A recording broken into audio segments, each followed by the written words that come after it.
জয় নিতাই, জয় শ্রী রাধেশ। আমরা শিব পুরাণ থেকে 12 জ্যোতির্লিঙ্গের কথা শ্রবণ করছিলাম।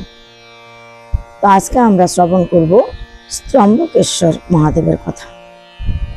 কিভাবে স্তম্ভকেশ্বর মহাদেব আবির্ভূত হলেন, জ্যোতির্লিঙ্গে পরিণত হলেন। তো এই স্তম্ভকেশ্বর জ্যোতির্লিঙ্গের কথা যদি আমরা শ্রবণ করতে যাই, তাহলে আমাদেরকে জানতে হবে অহল্যা এবং গৌতম মুনির কথা। অহল্যার কথা আমরা সবাই জানি।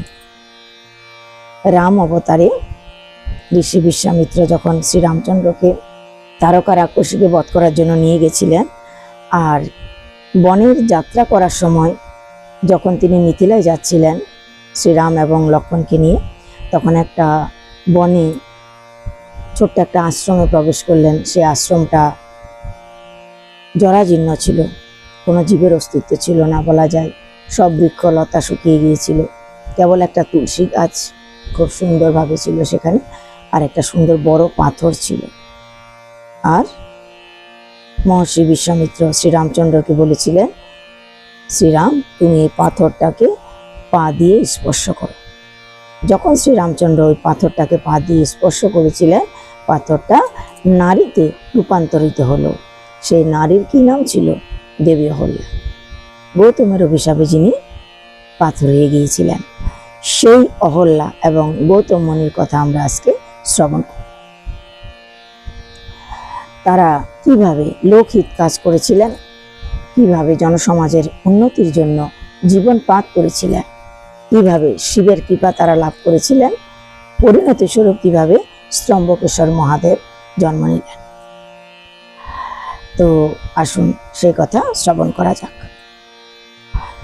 সুতমণি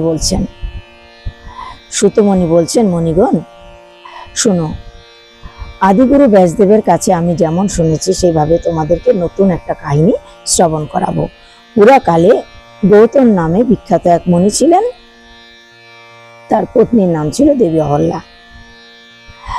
তো এই অহল্যা সতীসাধ্বী পবিত্র স্ত্রী ছিলেন। দক্ষিণ দিকে নীলগিরিতে তারা 10,000 বছর ধরে তপস্যা করেছিলেন। তারা দক্ষিণ গিরিতে, নীলগিরিতে 10,000 বছর তারা তপস্যা করেছিলেন। উত্তম ব্রত পালনকারী মহর্ষিগণ। এক সময় সেখানে 100 বছর ধরে বৃষ্টিপাত হলো না।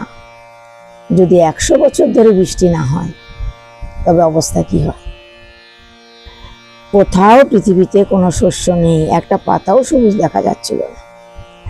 তাহলে জীবের আধারভূত জল কোথায় গেল? কোথাও দৃষ্টিগোচর হচ্ছে না, এত বছর ধরে অনাবৃষ্টি। সেই সময় মানুষ, মণি, পশু পাখি, মৃগ সব সেখান থেকে অন্যান্য দিকে চলে গেল। ওখানে জল নেই, থাকবে কেন?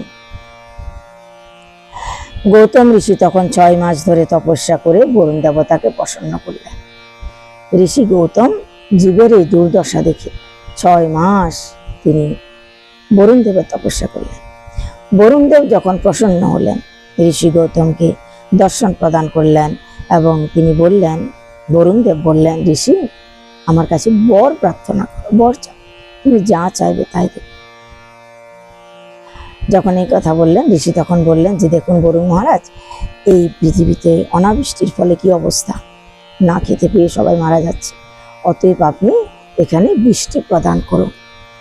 বরুণ দেব বললেন যে দেখো, দেবতাদের বিধানের বিরুদ্ধে বৃষ্টিপাত করা আমার উচিত হবে না। এটা তো দেবতাদের বিধান, কখনো অতিবৃষ্টি, কখনো অনাবৃষ্টি, কখনো জলোচ্ছ্বাস, কখনো আইলা, কখনো প্লাবন, এগুলো কেন হয়? দেবতাদের রোষের কারণে হয়। তাই বলছি, দেবতাদের বিধানের বিরুদ্ধে গিয়ে আমি বৃষ্টিপাত করা এখানে ঠিক হবে না।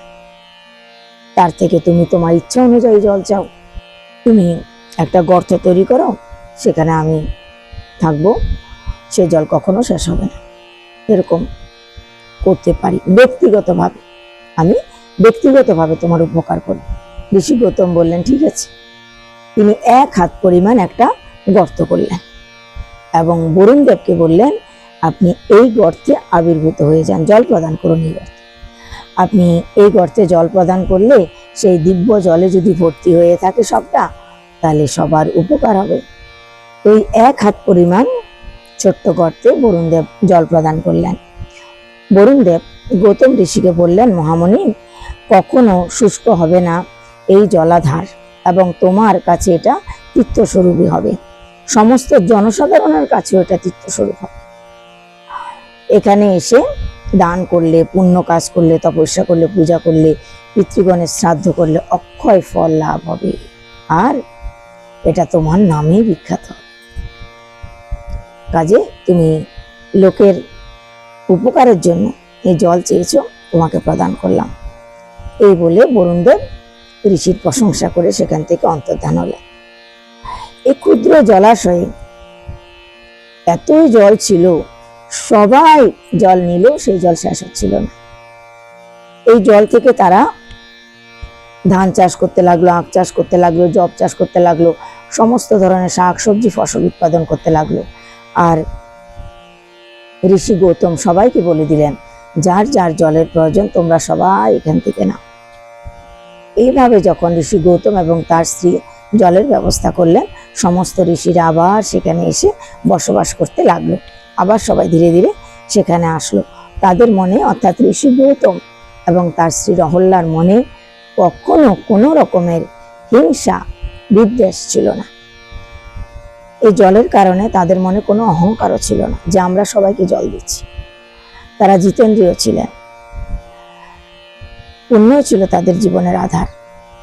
তো এইভাবে চলতে লাগলো। সেখানে মনি ঋষিরা এসে বসবাস করতে লাগলেন, আর ঋষিও তো ধান, গম, জব ইত্যাদি সব চাষ করতে লাগলো। এইদিকে একদিন কিছু মণিপত্নীরা, বিভিন্ন মনি ঋষির পত্নীরা একসঙ্গে সবাই জল নিতে আসলো। জায়গাটা তো ছোট, 1 হাত পরিমাণ গর্ত। সবাই একসাথে আসাতে বিশৃঙ্খলা তৈরি হলো, কে আগে নেবে, কে আগে নেবে, কে আগে নেবে। তাই অহল্যা দেবী তাদেরকে বারণ করলেন ঝগড়া করতে। তাদেরকে বললেন, তোমরা ধীরে ধীরে একজন একজন করে নাও। তিনি সিস্টেম দেখিয়ে দিলাম, তুমি আগে নাও, তুমি আগে নাও, তুমি আগে নাও, তুমি আগে। এইভাবে মানে একজনের পর একজন, একজনের পর একজন। কিন্তু যে সবার আগে জল নিতে এসছে, বা অহল্যা যাকে সবার আগে দিল জল নেওয়ার জন্য, যাকে দ্বিতীয় তৃতীয় নম্বরে দিল, তারা তো খুশি হলেন। কিন্তু যারা লাইনের একটু পিছনে পড়ে গেল, তারা তো বহুত অসন্তুষ্ট। আরে অহল্যা আমাদেরকে বলছে আমরা ওখানে গিয়ে ঝগড়া করছি জলের জন্য, কেন আমাদের তিরস্কার করছে? সে নিজে জল তার স্বামীর পুণ্য ফলে পেয়েছে বলে তার কি এত অহংকার? ইত্যাদি মনোভাব নিয়ে তারা তাদের পতির কাছে গেল এবং বিভিন্ন কটু বাক্য বলতে লাগলো অহল্যার বিরুদ্ধে এবং ঋষি গৌতমের বিরুদ্ধে।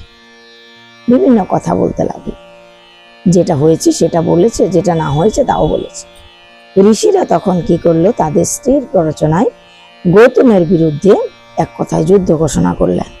তারা ঋষি গৌতমকে নিচু দেখানোর জন্য চেষ্টা করলেন। গৌতম ঋষিকে কিভাবে পরাস্ত করা যায়, কিভাবে সমাজ থেকে তাড়িয়ে দেওয়া যায়, একা করা যায়, এই ধরনের চিন্তা ভাবনা তারা করতে লাগলো। যার ফলে তারা এই যজ্ঞ করতে লাগলো যে কিভাবে তারা গৌতমকে ছোট দেখাবে। তো ঋষি গৌতমকে ছোট দেখানোর জন্য তারা যজ্ঞ করছে কার? শ্রী গণেশের যজ্ঞ করছে দীর্ঘদিন সময়।